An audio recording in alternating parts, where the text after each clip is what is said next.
What's good, people? It's about that time to randomly relate reverse rants, no hate. Now, I want to read something to you guys. And truthfully, it makes me proud to bring the boxing news, but it makes me more proud to shut you idiots up that like to talk and run your mouths because you say things, and no matter what the facts are, and no matter how much something doesn't make sense, you'll try to push that narrative. And basically, I'm glad to do this. See, because people love to talk and they will always try to, but this and it could be this and that. Let's change that because the truth hurts. So, there are multiple people carrying this. This is boxing news 24/7. You have boxing scene. What's the other one? Bleacher Report has it. Different people. This was put out 16 hours ago. I just did a video breaking down the difference between the point of people not knowing the difference between chosen fighters versus guys that actually aren't their spot. So let's listen to this. WBC won't sanction Canelo versus Bivol 2 for a 168-pound title. Okay, that's the title of the story. Now, WBC President Mauricio Sulaiman says his organization won't sanction a fight between undisputed super middleweight champion Canelo Alvarez and Dimitri Bivol at 168 pounds in September because the World Boxing Council still has a ban placed for Russian boxers due to the war in the Ukraine. Wow. They don't ban you for eating bad boar meat though, huh? As such, if Bivol 20-0 with 11 knockouts, wants to fight for Canelo's WBC at 168, he would have to receive an exemption from the sanctioning body. Obviously. At the moment, the WBC stance is meaningless because Canelo, 59 wins, 2 losses, 2 draws, 39 knockouts, has already gone on record to say that the rematch with Bivol must take place at 175, not 168 pounds. Canelo, that's funny to me. Canelo wants the rematch, and it's funny because I know people are going to try to, I could already hear excuses of them trying to twist why. Canelo wants the rematch with Bivol to take place at the same weight they fought at last year in May because he doesn't want boxing fans to criticize him for making Dimitri Bivol boil down to 168 pounds. That's bullshit. You want to know why? Because Dimitri Bivol was the one who said he wants to fight Canelo, but let's fight at 168 pounds. Not Canelo. It was the other way around. Bivol was the one who said, let's fight it, let's do it at 168 for all the titles. Now, all of a sudden, Canelo is saying no because he wanted at 175 so he don't get criticized. He don't worry about people criticizing him for saying he don't want to fight Benavidez. His ego doesn't like the fact because people are saying the only reason you don't want to fight Benavidez is because you know he's a threat. You're not confident you can beat him. It's not because he's a Mexican fighter. Stop that nonsense. Wait a minute. It's understandable for Canelo to be insisting on the rematch with Bivol taking place at 175 because he would never hear the end of it. If they fought at 168 and beat him, Canelo would receive no credit from boxing fans for his victory. Clearly, the person that wrote this article is a Canelo fan. Let's just listen to that. It's understandable for Canelo to be insisting on the rematch with Bivol taking place at 175 because he would never hear the end of it if they fought at 168 and he beat him because Canelo would receive no credit from the boxing fans for his victory. No, he received praises from his fans. He's not concerned about the people that's not fans of his. So that's garbage right there. Bivol is the one that said, Bivol said he'll fight him at 175 or 168. But I'll come down, fight him for his belts. So that's what Bivol said. Canelo, like I just said, is not concerned about people criticizing him. Okay, fans and all. Fuck a fan, even different boxing personalities with, man, this bullshit. They try to give Canelo respect because of what he accomplished and where he stands. And even for these different promoters and these different managers, trainers that have fights that could be a possible fight for Canelo, would figure I don't want to say the wrong thing and then ruin my chances with my fighter of maybe fighting him. All types of different nonsense. Reality is, Bivol wanting to come down in 168, okay?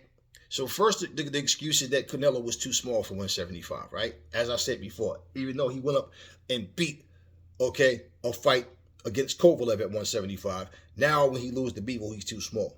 So now if he comes down, I'm worried about I'm not going to get credit for my win. Wait, dude, you just fought John Ryder. And it's 16-16. Dropped him twice, broke his nose, but couldn't knock him out. Dude, you just fought an old, washed-up Triple G. And couldn't knock him out. And let me reiterate, me and a whole lot of other people thought you were going to hurt him bad. And you couldn't get him out of there. So now all of a sudden, Canelo's worried about people criticizing him even if he beats Bivol at 168 because he made him shrink down. No, he didn't make him do anything. And again, it was Bivol's suggestion, not Canelo's. The reason, since, he's saying this nonsense, the reason Canelo wants to fight at 175 for his title is for that reason of another accomplishment, of saying I won light heavyweight, to add that to my resume, my legacy.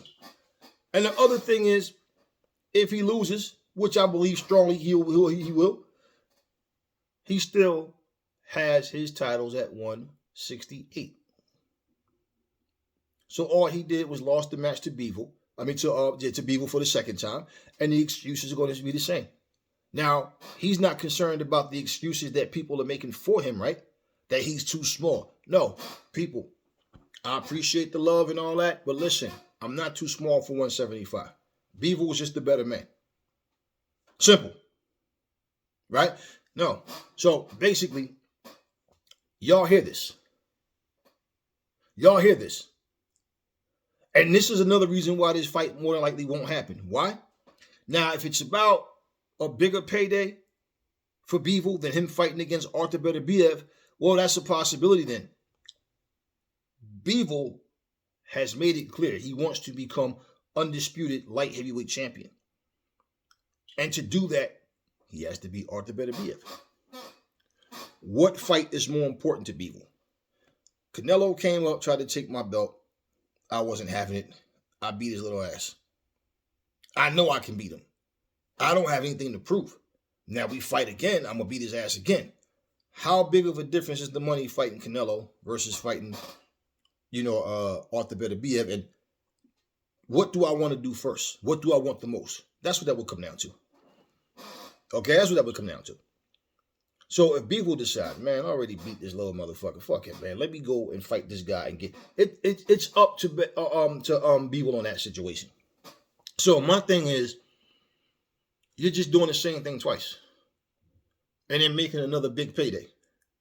But in all actuality, Bivol actually has nothing to prove in this situation. Canelo does. What makes you think Canelo is going to actually beat him in the first place? He tried this already. We just seen, and here's the thing. After seeing him fight Ryder, you really think his chances go up to beat Bivol? So for Bivol, if Bivol was to say, look, man, Canelo didn't even look good against John Ryder. Now, Canelo comes back up here, already beat him. People are going to take my credit away and say, oh, Canelo's not the same. He beat a shell. He beat a man that was a shell of himself. So all this, what somebody's going to say, what somebody's going to think, bullshit, stop. The reality is, for Canelo, he's being cushioned by the WBC. Because let's be real. See, this is the WBC. Bivol can still come down and fight him for, one of the if put it like this. If other sanctioning bodies agree with it, and he comes down and they say, hey, okay, let's make it WBA, WBO, IBF. If those three titles are on the line, or either just one of them, Mauricio Sulaiman can't stop him from coming down to 168 and fighting Canelo. But the WBC belt won't be on the line. So it won't be for undisputed. So why would Bivol want to come down just to become unified champion when, if he was to come down, Bivol is not coming down to stay to 168. It would just be to basically beat Canelo, become undisputed, and have that on his resume. At the same time, Bivol versus David Benavidez, David Morrell. Those are good fights. You understand what I'm saying? So who knows?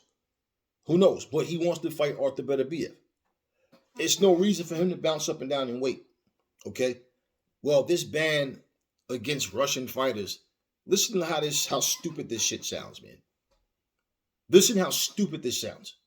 But at the end of the day, listen, all the fucking reasoning that Mauricio could attach to why he's doing that, it doesn't make a difference. So my point, back to what I said in my last two videos, I believe Canelo and Bivol, that deal doesn't go through. It's too much bullshit going on. Bivol really has nothing to come to 168 for, to be honest with you. Now, if he did, and I believe he beats Canelo again, Morrell and Benavidez is two solid fights that he could have at 168. I just don't see the point, though. I don't see the point. When you can become undisputed, possibly at 175. And if he does that, then he's the man in that division. Usually fighters go up in weight, not down.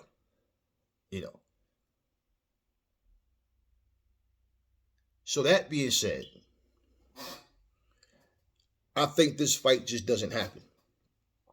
And Mauricio is going to make, he's definitely making sure his WBC, they out of it. They want nothing to do with him, right? So guess what? Cabelo doesn't want to fight Benavidez because he's Mexican and a monster. Doesn't want to fight David Morrell. Sat there and pretend he didn't know who David Morrell was when they asked him who was David. What about David? Oh, who?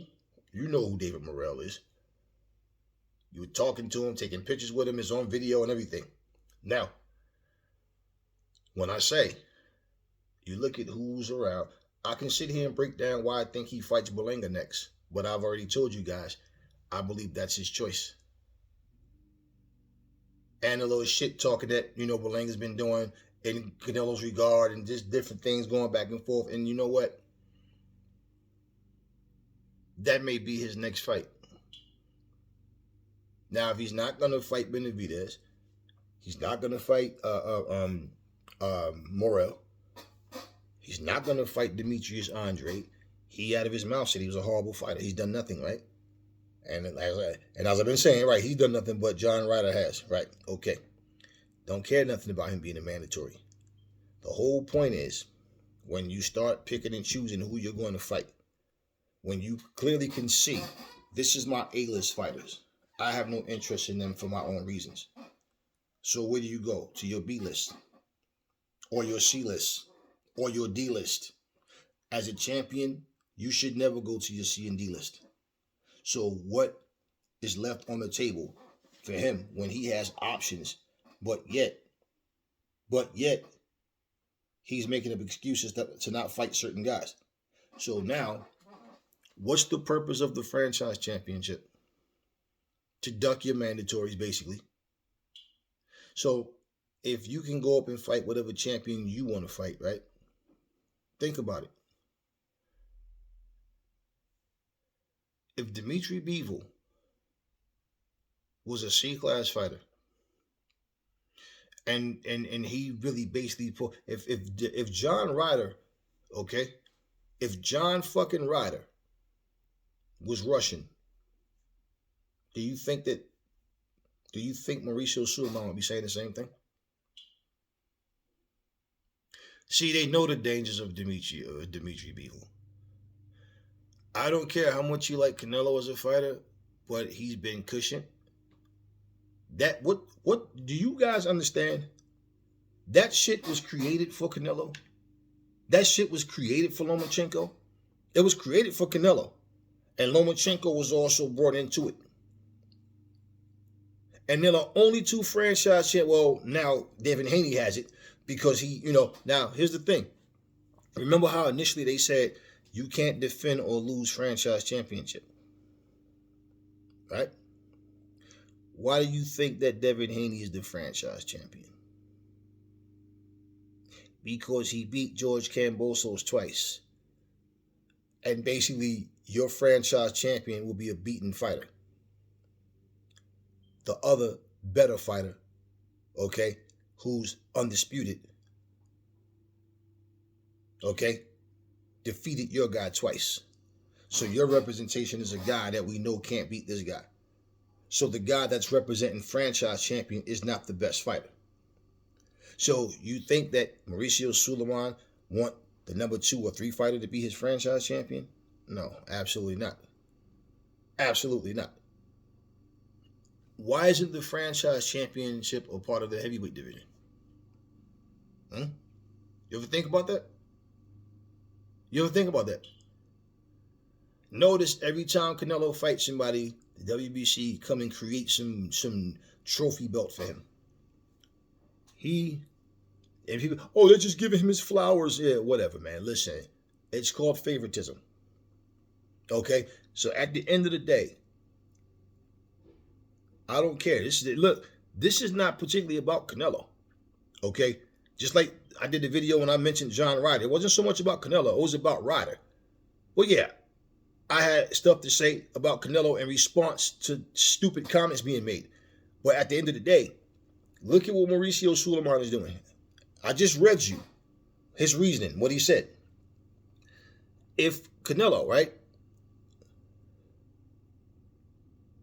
Okay, so hold up. Let me read something else. Okay, I didn't see this part. Hold up.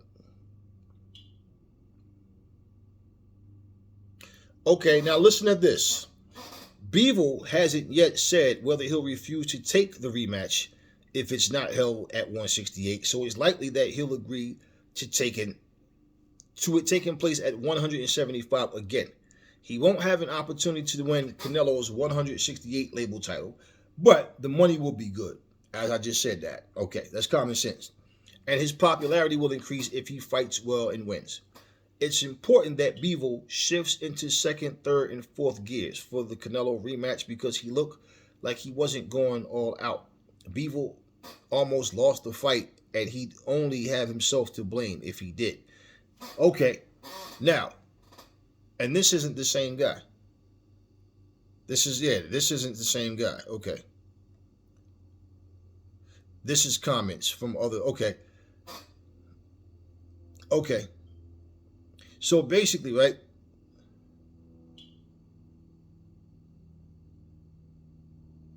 So basically, what they're saying is this. Bivol clearly dominated that fight, won it easy. But they tried to rob him. So in this fight, if it happens again, they're suggesting that he really beat the brakes off of Canelo. Like turn it up on him, punish him. Like you beat him last time easily. You outboxed him and you popped him, you punished him, you slapped him around. Oh, he definitely won the fight. But they were trying to give Canelo rounds that he didn't win. I get what they're saying in that. Okay. Basically,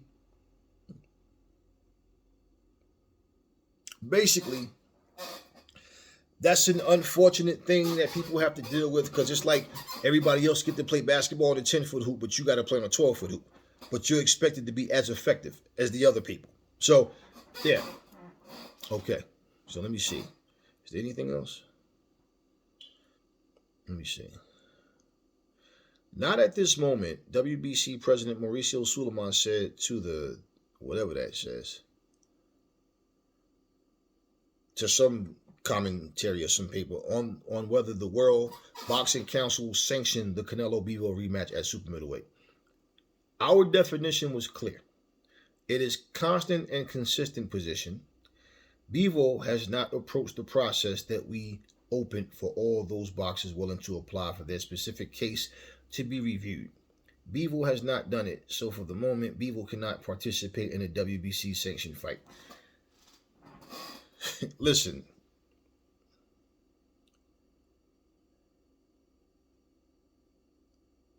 as long as there's no boxing in Ukraine, there will not be boxing in Russia sanctioned by WBC, said Sulaiman. Man, and even just from that comment, I can already hear people, yeah.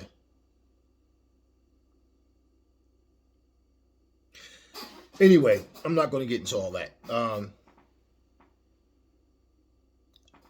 Yeah, even just listening to that, yeah, like I said, it depends on what Bivol wants. Is the payday enough to make him say, all right, you know what, I'll put the fight with Arthur Beterbiev, I'll put that on hold to go fight Canelo, beat him again, and then come back? Or does he just say, you know what, I have nothing to prove, I already did this? Canelo basically, he doesn't want to fight at 168. I wanted to fight him at 168 just to make history, beat him, take his belts, and come back to 175. How much sense did that really, is it worth it? You understand what I mean? So, of course, the bigger check, hey, but that's all up to him. That's up to him. And, of course, if he takes the fight, he's coming in to win, not just for the payday. But the point, what I'm saying is, he really has nothing else to prove in terms of Canelo. So, if anything, he'd be turning on a bigger paycheck. Because I think that the results are the same. Bivol wins regardless. Now, at the same time, are the negotiations going to be where Canelo is trying to play the A side even though he lost to this guy? Let's just be real. Boxing is ran by politics and popularity. No real substance, no structure, and it's all about money. So me reading to you what Mauricio Sulaiman said, people can try to overlook what they want, but even if you take all that out the picture, let me tell you something, take the Ukraine out of it. Mauricio Sulaiman would do anything in his power to talk Canelo out of fighting at 168 against this guy, putting it all on the line, because if you lose, we lose everything, Canelo. You understand? We lose everything. So you better believe that cushion that they're trying to give Canelo, that they're giving Canelo. Again, let's not forget, according to Mauricio, Canelo requested to be franchise champion. Okay? But Mauricio Sulaiman also said, and he also said the same about Lomachenko, but he said the title is made because our champion, we select it. It's not a title you can win or lose. We select. That's what he said. So even though he requested it, it was probably more of, I pitched the idea of what it is. Canelo said, cool, yeah, I take that. I'm representing the WBC. Cool. Think about what I'm saying. He said that title, right, is something that they requested. So you can go up and down in weight to fight whoever you want, whatever weight class, whatever champion you want, right? But then he says, in doing so, it's not just about, going up and down in weight, fighting whatever champion, but someone who dedicated their life to this sport and given so many. Okay, wait, Lomachenko don't have that many fights. How many fights Lomachenko got? Like 19 fights or something like that? So it's what I'm saying. And think about how many years back this was when he started this franchise championship. So, so that's my point. Like when I was saying, Loma hasn't had no long career in boxing. Yeah, he's a good fighter. He has some impressive looking wins in the ring and stuff and all that. Yeah. But still in all, there's other people. Now, Lomachenko,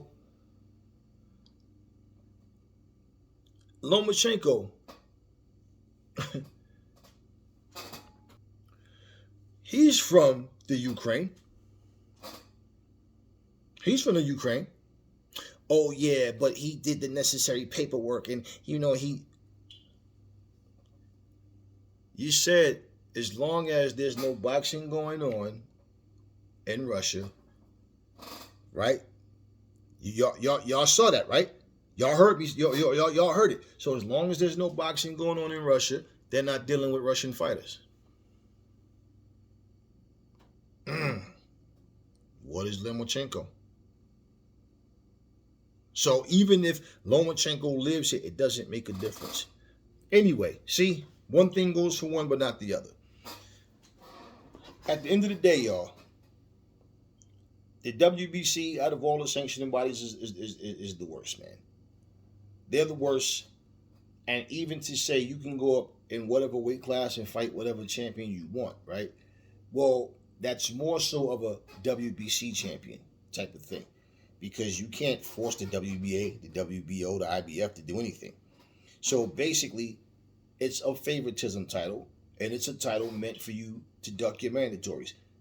Bottom line, even for him to say Canelo requested it, well, who did you have in mind to give it to in the first place if not Canelo? Let's think about it. And again, the only two divisions that have it, only people that has it. Let me say that. You can't even say divisions, because why? Canelo wasn't in the light heavyweight division when he got it. You understand? So what I'm saying, but why is it that only Lomachenko and Canelo has it? Why is it not in the other divisions? And I don't think that they need him. I don't even like the idea of a franchise champion. But again, only because Devin Haney beat this dude both times, because at the end of the day, Mauricio is the one that said you can't lose or win this title. It's them to determine who their champion is. So even if a guy requests it and you say, okay, I think you're worthy, are you telling me that George Kambosos relinquished it and just said, oh, I don't want it no more? Hey, Devin. Nah. They took that from him. Now, you notice he never said Devin Haney requested it. So, hey, man, look, you're the champ. You know, we're offering you franchise. Do you understand what I'm saying? Well, he has all the cards, but he didn't request it. But he beat the guy that was franchise champion. Now, if you guys don't see the favoritism in this, that's all good. I know what I see. I'm good. I'm cool. I'm just fine in my own skin, because I know I have some sense. But at the same time, for you guys to want to act as if you don't see the favoritism, you don't see the cushioning. And look, for Mauricio Sulaiman, he's been in some pretty shady shit throughout the years. So we know that he's no fucking no Boy Scout. But at the end of the day, for you to do business with anybody, like y'all have no problem talking about how dirty Don King was, but notice nobody says the same shit about Lou DiBella or Bob Arum. They don't say the same thing about Frank Warren. They don't say the same thing about old Fish Eyes. They don't say, they leave Mauricio Sulaiman out of it. Now, certain people that get at him is because they understand the bullshit. But the fanboys, no, because of who he's affiliated with. They overlook all of this shit. So if you say something about Mauricio, oh, but you got to talk about Don. I ain't got to talk about shit. I talk about what I want to talk about. And at the same time, we're not talking about these other guys. We're talking about Mauricio Sulaiman. But that's what people do. So let's not sit here and act like Mauricio Sulaiman is some good guy, because he's not. And we've known throughout the years the type of shit that he's done. I can sit here and pull it up and I can read it to you. I can sit here and let a video play in the background, because they have a documentary on him as well. I know about the shit he was involved in. Okay? But at the same time, oh, but that was a long time ago. Yeah, well, just like Floyd Mayweather had, things happen in his life and all that was a long time ago, but y'all constantly bring it up. So it's always this whole, who you affiliated with is always a thing of, well, you get some strings pulled because of who you know. And this is no different. So that all being said, I don't see Dimitri Bivol and Canelo fighting at 175 again, unless Dimitri just say, fuck it, the money is too good to turn down. So let me just do what I have to do, get back in the, get my focus back on Canelo and then beat his ass again. Otherwise, Bivol needs to go on and fight against Arthur Beterbiev. Because at the end of the day, it's a waste of time. It's a waste of time. I mean, you can and you can't. You can say that, because of the money, yeah. Because of the money, because it'll be big money. And I'm pretty sure he'll get more in the rematch that he got in the first fight. So it's not a waste of time in that sense. But it's really, he has nothing to prove. Fighting him again at 175 for his belt again. And really, it just go to show you, man, like people in boxing have gotten to the point where they don't even try to hide their dirt anymore. They're just openly dirty. Even for him to put that post up, this is what I'm saying. So when I asked him why would he even, the war hadn't happened yet when Lomachenko requested to be franchise champion and ducked Devin Haney. Oh no, but he went to fight Big Air, whatever. My point is,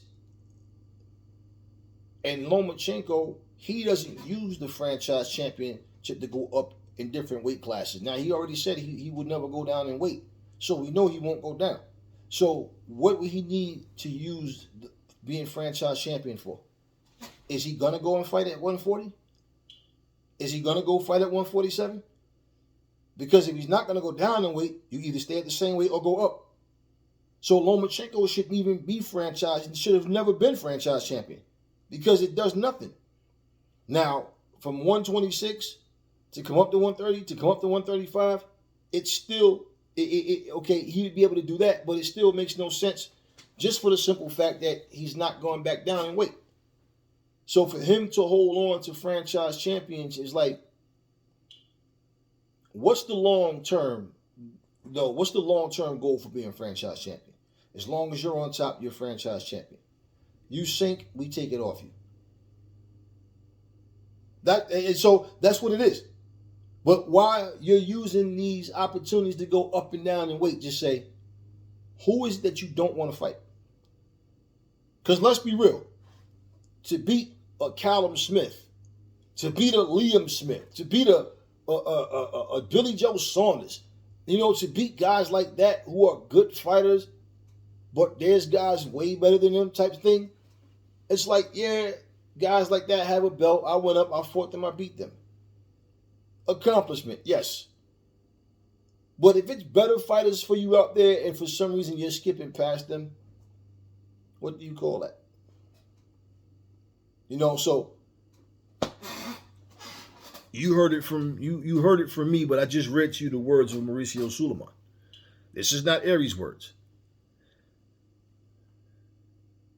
For Bivol, whether he takes the fight or not, we'll just have to see. Whichever way it goes, I don't care personally, but whichever way it goes, then we'll see what goes on. But I never thought much of no franchise championship. I never thought much about the things that Mauricio, any of these guys, but Mauricio, out of all these sanctioning bodies, you see Mauricio Sulaiman and hear from him more regularly. You don't even hear from these other guys in boxing, these other sanctioning body presidents. You don't even hear from them. All you ever see is Mauricio. He's always trying to explain something and make it seem like whatever he's doing is such a good idea. And I've seen him get approached on videos where people have, they went live and they've called him out on some things. One thing I'm going to say about Mauricio Sulaiman, man, is like, I believe that a part of him, that even the dirty things he do, he don't see it as dirty. Like, you understand? Like, it's more like I just have the right to do certain shit, but don't really think as to this is dirty. He knows that a lot of shit he say and do is bullshit. When he gets called out on something, like I've seen him do 2 lives. I don't know if he's done more, but I've seen him do 2 lives. One of the lives was basically like when the situation with Deontay Wilder happened. I forget this guy's name, and he was asking about the gloves and the cameras and stuff. Now, that particular video, when I watched it, I felt like Mauricio Sulaiman, the guy was asking him stupid questions, really, and just saying a bunch of dumb shit. But Mauricio Sulaiman, in terms of him being a good guy or a trustworthy guy, fuck no. No. The other time I seen him, I remember him talking about how Lomachenko and Canelo requested to be franchise champion, but he was being questioned about what's the purpose of franchise champion. He was explaining it, but basically the whole thing was, even though he's giving you his reason and idea for creating that championship, that invisible championship, it just doesn't make sense to people. And basically, there's nothing significant of being the franchise champion aside from being able to pick and choose, to cherry pick, to duck. And everybody's coming to that same conclusion. So pretty much for Mauricio in that video, it was like you could see he was frustrated. He couldn't come up with anything that made sense. All his answers was basically just, it's like, okay, just give it a chance and let's see how it go. He's saying people, they don't like change, but everything changes. He just thought that this and that. But see, the whole thing is when you have an agenda, you have to be careful with your words, because now if you say certain things and then people can take your own words and use it against you, which they was doing to him even in that same video. What was the purpose of you creating this belt though? When they're not honoring anything other than just one guy out the division who's the franchise champion. And you know, people don't think about this, right? Canelo can go up and down and fight whatever champion he wants and just keep adding to his resume because he's getting opportunities by being franchise champion that other guys can't. So whereas another guy have to bust his ass to work to get to that point of becoming franchise, to become a champion, period. But you have another guy who's franchise champion. He's going up and down in weight, picking and choosing who he wants to fight. You understand? Can wind up becoming undisputed in multiple weight classes because he's getting a favoritism title. Now, for people who are too ignorant to understand that, then it's no, just skip. Don't even listen to the rest of the video because you obviously don't have a thinking process. Let me make it clear for everybody, okay? Let's say Aries and Anthony Joshua are both 10-0. Now, we're both heavy. Okay, let me just say it like this. Let's say we're both middleweights. Okay? We're both middleweights.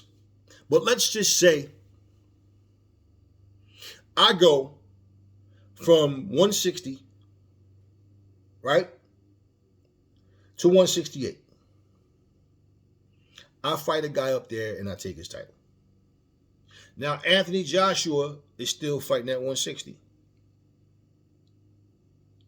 Now, I go to 175. I take somebody's title there. Anthony Joshua don't have those same opportunities. He's still fighting at 160. Now,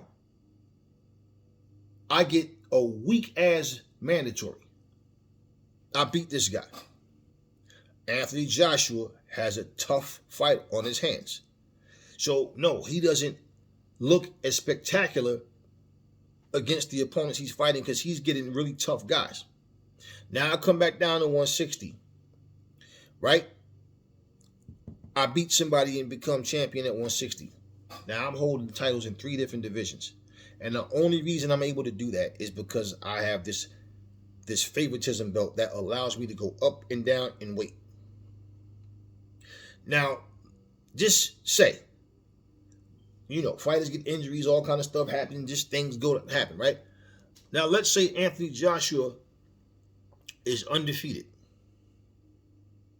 but he is not my mandatory. Now, all of a sudden,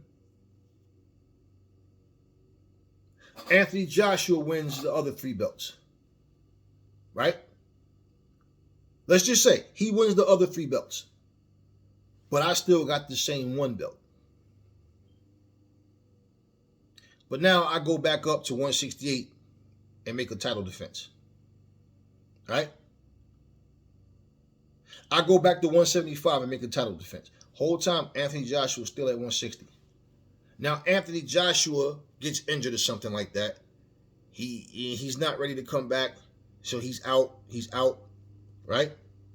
Now, I come back down to 160, fight somebody, defend my title. Now, let's say Anthony Joshua, just say he loses to someone, right? Now, I'll fight and get all the belts. Now, I'm just making up this scenario about undisputed shit. But what I'm saying is, everything I'm winning is because I have this favoritism belt that allows me to go up and down, while AJ is stuck at one weight class, doesn't have those opportunities, never had those chances, okay? Because I was handpicked their franchise champion, and all my mandatories are weak. My title defenses are weak. I'm avoiding the real smoke with the very best guys. Now that he loses to a guy that I refuse to fight, but now I get the other belts, but at the same time, I'm getting weak opposition. So now let's say I do have some solid names on my resume. The point is still this. When it's all said and done, Anthony Joshua could be a 2-time world champion. I could be a fucking 10-time world champion. Simply because Anthony Joshua didn't get those same opportunities that I had. So when you're talking about the history books and who did what, oh, Aries was way more accomplished than Anthony Joshua. He did this, and this. You know what the history books is not going to say? Well, AJ and all these other fighters didn't get the same opportunity that Aries got. And if anybody can't understand that analogy and understand that, hey, this is exactly what the franchise champion do, which is why I said Lomachenko don't fit that criteria because he doesn't go up and down in weight. He went up, and stayed at 135. That's the whole point of what I'm saying. So when you're looking at who has what, well, hey, man, let's not play stupid here. Real fighters, okay? Real fighters are not always undefeated. Real fighters don't always have long title reigns. Real fighters don't always get championship shots. It depends on what they're looking at. And to be perfectly honest with you, like I said, we can use Terrence Crawford for an example over and over. Because the guy's not a big draw. And he don't make the best decisions either. You know, look at the position he's in. It's like you have to beg the top fighters to get in the ring and fight each other now. Gary Russell. I don't understand that guy's mindset. He was at one point the longest reigning champion in boxing, and nobody ever talks about, even when he had a fight coming up, nobody's talking about him. And the most talk that people did about Gary Russell in more recent times was when he was ranting and making all these videos about Terrence Crawford and how he punched Crawford in the mouth and he didn't do nothing and he this and all this stuff, trying to, like he's the toughest guy in the world. And then the same people that he was saying, call this one and that one and ask, they'll tell you. And those same guys denied everything that he said. Then all of a sudden he felt stupid and betrayed. But at the same time, when you look at all of it, anything I'm saying right now, you know, from my opinion, based on what I just read, if it was any other fighter that you don't care about, you'd go, damn, that's fucked up. Yeah, he's clearly trying to cushion and protect that fighter. But because Canelo, Lomachenko, whoever these guys that you really, you're big fanboys of, that sounds even crazy. I could never call myself nobody's fan, especially no fanboy. But yeah, you guys take offense and want to make excuses. Oh, nobody works as hard as Canelo and Canelo. Whatever, man. At the end of the day, when you're protected and cushioned, you get far more advantages than everybody else. See, the difference with Rolly Romero and Canelo is Rolly thinks he's protected. Rolly thinks that he's cushioned. Rolly just drew 2,000 fans. But he let him tell you he's the biggest star in boxing. Okay? Canelo has star power. Rolly doesn't. Rolly is seen as a comedian. And his respect is not even about respect in the ring. It's people like the stupid shit that he says and does for whatever reason. So it's a difference. And when you can't put asses in seats, then no, they're not going to invest in you like that. Because they don't want to lose money. They want to make money. All right? That being said, you all heard what Mauricio Sulaiman said. And if you guys think that a franchise champion is not protected, all I got to tell you is cocaine is a hell of a drug. Talk to me in the comment section. Never fall in love with lies. Remember, the truth brings hate out of people, and I will catch y'all on the next video.